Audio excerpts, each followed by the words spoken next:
நிகழ்ச்சியின் அடுத்தபடியாக வருவது எங்களுடைய குழந்தைகளின் சிறப்பு பாடலும் அவர்கள் செய்கிற ஒரு சிறிய நாடகம். So they are going to sing a song and we are going to see a small skit by our children. Thank you.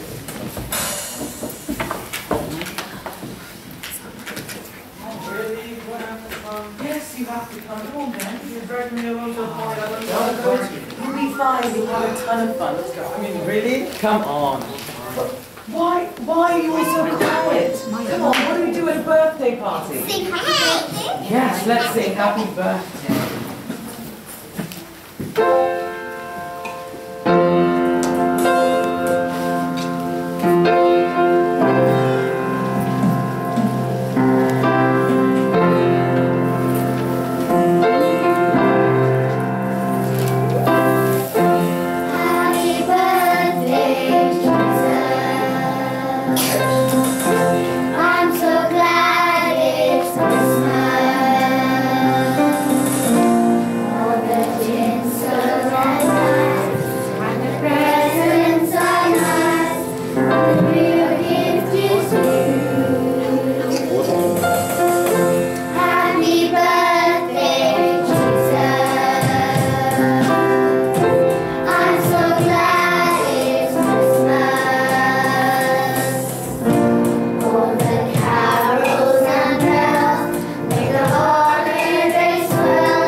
Sorry, I have no room.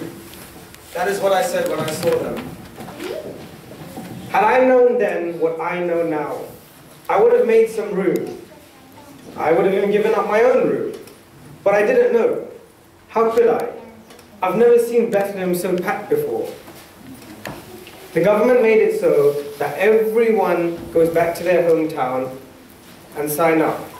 I mean, they've got to get their money somehow, right? So even before in was booked solid. And around after 2 hours, that's when I saw them. And he looked scared, exhausted. And she looked like she was about to burst. I mean, burst. So, as they approached me, I was thinking really hard. And I'm like, I've got no space. What should I say to them? And that was it. I've got no room. But when they did get to my door, he just stared at me and looked down as he was trying to gather up his thoughts. And she winced ever so slightly in pain, and he looked up to me. And he said, please. That's all he said. Please. So now let me tell you a story of when I was 5 years old. My mother and I, we were setting the table for a Christmas dinner. I mean, we're only a family of 4, but she put out 6 tables. 6 tables and 6 plates. And I'm thinking, Mom, why do you have so many tables out? Why do you have so many plates?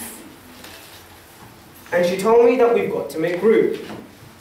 And I gave her this face, and I'm like, who are we making room for? I mean, me, Dad, and brother, that's it. And she said ever so empathetically, you never know who God sends your way. You never know. So you always have to make room. So I looked at this man and his very pregnant wife, and I said to them, we've got no room, but I will try my best to find you something. And we did. It wasn't the best room, but it was all I had to offer. So I guess my mother was right. We've always got to make room.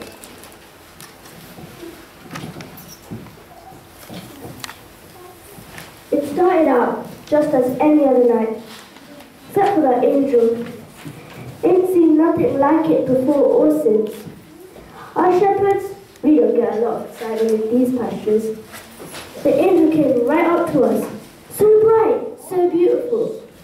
Now I know you're all thinking, Sam, you've been out in the pasture a little too long. I had the same exact thought, until the angel said, don't be afraid, the angel said. I started shouting at him, too late. Then the angel said, bread, milk. Wait, that's my grocery list. Here you go. I have good news of great joy for all the people, for to you is born this day. In the place David is Saviour, which is Christ the Lord. Then he said, he's lying in a manger, wrapped in cloth. Now you have to go find him. I said, okie dokie. One of the other shepherds said, what are you waiting for? Let's get out of here. So we hightailed out of here and we got to Bethlehem. Once we found that beautiful baby, I was a different man throughout that night. Because God chose me. And in my life, no one has ever chosen me before. And I'll never forget what the angel said to me. And I bring good news to all people, and that means you too.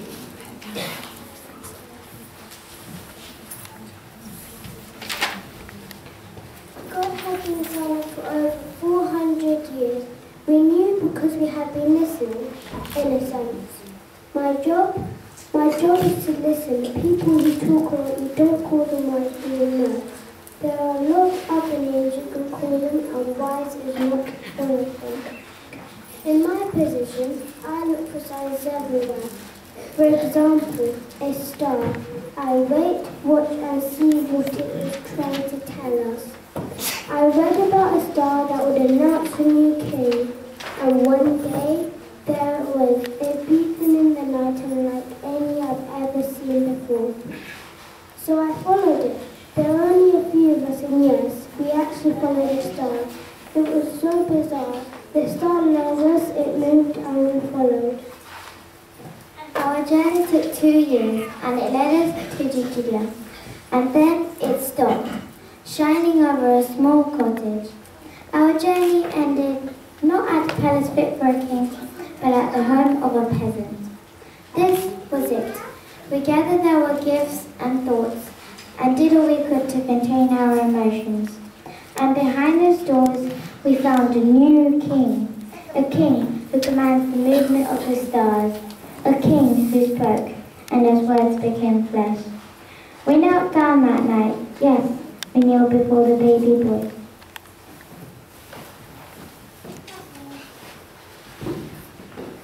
That night was the most painful, most wonderful, yet excruciating painful night of my entire life. You know, it's quite daunting when you've realised that God has deemed you to become a father. And you know what? He's deemed you fit to become the stepfather to his son. It's so overwhelming. And you know what? Now I understand why they call it labour. I have worked all my life since I was 12. And I have never worked as hard as Mary did that night. And she worked hard, I'm telling you. I understand why God chose Mary. She never complained, she didn't say anything. She never questioned why. Even when she was going through pain, she never screamed, she never did anything. She only did what God told her to, because she knew that God was in control. But one thing I don't understand is why God chose me.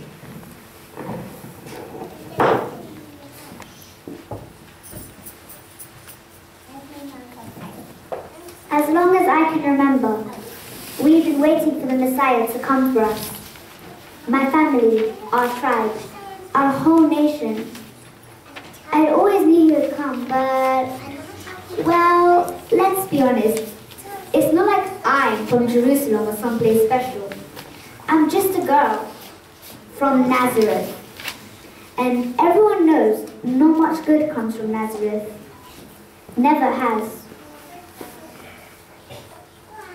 I thought for sure that the angel had come to the wrong house with the announcement. But if that's what God wanted, who is I to tell him he was wrong? And Joseph, God bless that wonderful man. He could have joined in with everyone else. He could have sent me away. He could have even had me killed. But he never broke the promise in marrying me. So when I had to go to Bethlehem for the census, I was honored to ride by his side, even with heartburn, swollen ankles, and 9 months pregnancy behind me. And through every wave of pain, I tried to ignore the fact that my family wouldn't be here with me, and that I was bringing a baby into this world without the familiarity of home. But when Jesus finally came, I forgot about it all. I just wrapped him in cloths and tried to make him the most comfortable bed with the only thing I had, which was an animal's feeding trough. Joseph said I should have been sleeping, but I just couldn't stop staring at him. There he was, the one that the angel had told me about. My heart was so full. I know I'm not the only mother in this world that looks at her child in this way. But as I looked down at my son, my Redeemer, I knew that he would change everything, because he already changed me.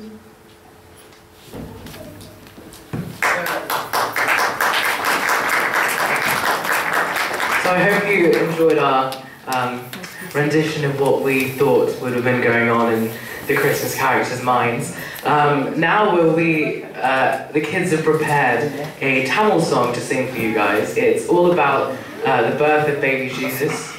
So, you know what, I hope you enjoy it.